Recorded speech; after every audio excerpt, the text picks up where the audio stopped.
Okay, Professor, respectable lotteries, are you here? Can you hear me? Do you need to unmute yourself? So while waiting for Professor Lotteries to appear in front of the screen. Yes, I'm here. Can you hear me? Yes, I can hear you clearly. Good. So I will pass over to you to speak on demonstration of life for Halal Assurance Scheme. Yes. Yes, thank you very much indeed. Thank you very much for the invitation to address this HFA industry webinar, and I particularly want to thank Dr. Martin Khan, the HFA chairman, and Dr. Amir Mathoon, the chief executive, and also Mufti Abdul Kadir Barkatullah for the invitation. I should introduce myself perhaps to many of your audience will not know me. My name's Sandy Trees.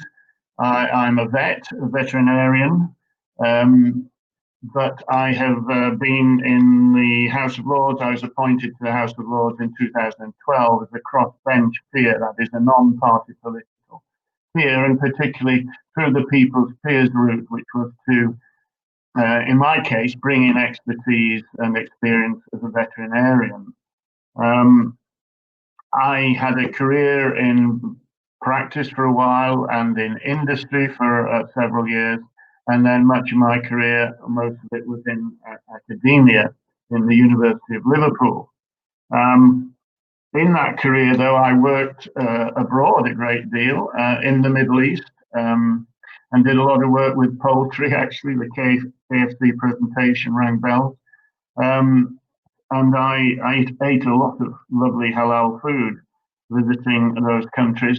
And in my research, I've been in a lot of abattoirs, not in a public health role, but rather to collect material for my other academic research.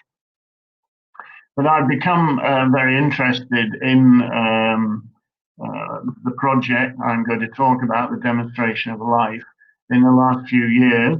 In my role in the Lords, I was invited to take part in that project, which has been initiated, I think it's fair to say, by the NFU. But I've been very struck by the open and positive discussions and engagement we've had from all the halal certifying bodies in the development of this project. And I would just like again to acknowledge Dr. Awal Hussaini, who I think is speaking after me, sector manager for the AHDB, for his terrific work in helping to develop this whole project and his particular knowledge and relationships with the halal community. Now, I'm not going to use slides, I'm just going to talk, so I don't want you to be distracted by slides. As you'll be well aware, this is the seismic moment of change for the whole country, and particularly in the food and agriculture industry. Brexit brings considerable uncertainties, as we heard from the previous speaker. Uncertainties with regard to the nature of the agreement, which may or may not be made with the EU, bearing in mind that France is a major market for sheep meat in the UK. And I'm going to talk exclusively about the demonstration of life project in the context of sheep and halal. Bearing in mind that that is the huge market currently for our sheep farmers, the French market, that clearly is under threat from the current uncertainties. But at the same time, with Brexit, we are, in leaving the EU, we are also going to be changing the way farming is subsidised in the UK, as I'm sure you're all aware. And we have seen the passage of the Agriculture Bill through Parliament in this last year. I think it started in January in the House of Commons. It's been in the House of Lords since June, and we have not completely finished with it yet, but we have, it is nearly completely passed both houses, but that remains to be done probably next week. Now, in that bill, there are some revolutionary changes in the way farming is going to be supported. Rather than being supported by direct payments, which will be phased out over several years, public money will be given to farmers in response to the provision of so-called public goods, which includes improvements in animal health and welfare, the environment, public access, attempts at flood alleviation, mitigation of climate change, and those sorts of issues.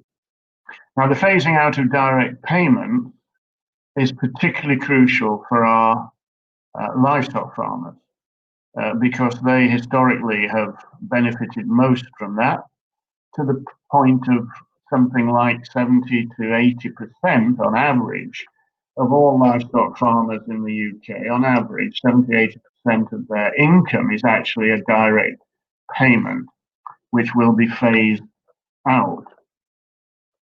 So there's going to be a major challenge for our livestock industry. This will be relevant to what I'm going to say in a minute, which will become clear, I hope. Because I'm not pessimistic too much, in that I think there's a great opportunity for our livestock farmers and our sheep farmers particularly to compete for a greater share of the global sheep meat market. And I'll come back to that in a minute. Now, in agreeing new trade agreements, there's been a great deal of concern to maintain and protect high UK food standards, high standards of animal welfare, and high standards with regard to environmental concerns. And these concerns have been voiced by the public, and they have been clearly exemplified by a public petition that the NFU organised when over a million people signed that petition to maintain our high welfare, environmental and other standards in future trade agreements. That goal is also supported by various environmental and animal welfare organisations, by veterinarians and parliamentarians, and by our farmers. Now, in the House of Lords, we've almost finished, as I said, debating the agriculture bill, and there were many amendments tabled in the House of Lords, amongst which quite a number were about maintaining standards.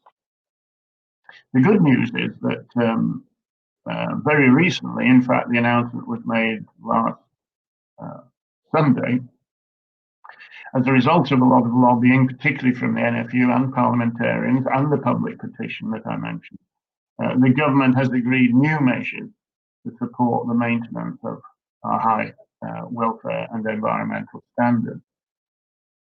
And that's, I think, very, very welcome news for all concerned.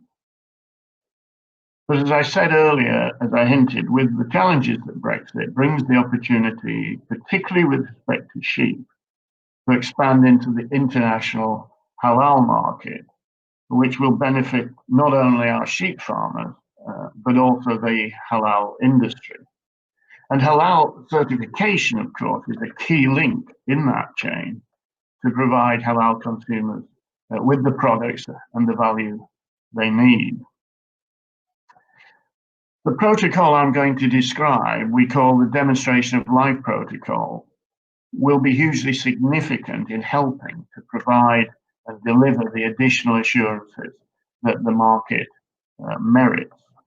So let me say a bit about this protocol, Demonstration of Life.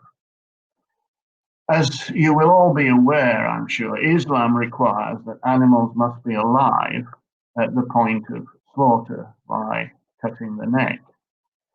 And this was, of course, a valuable historic public health measure to ensure the freshness and wholesomeness of meat sold for human consumption at a time when there was no means of rendering animals unconscious prior to the neck cut.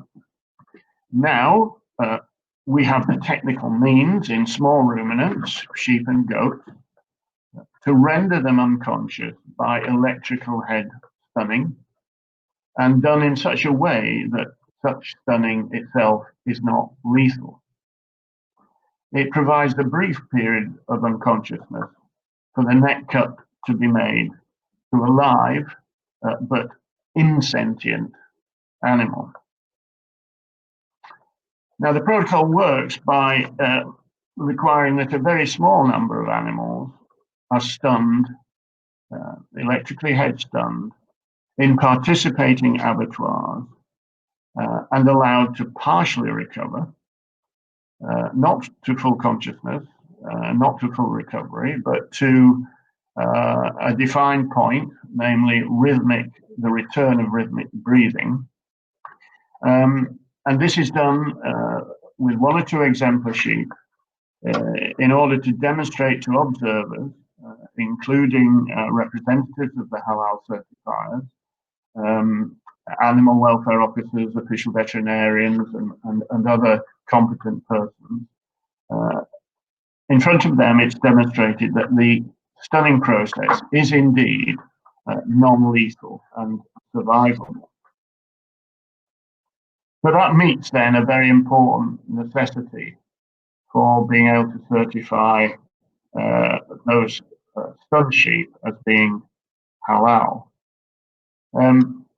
I should also add that stunning itself, and there's good research to this effect, does not adversely affect the bleeding out of carcasses, which I know is a concern as well with some members of the halal community.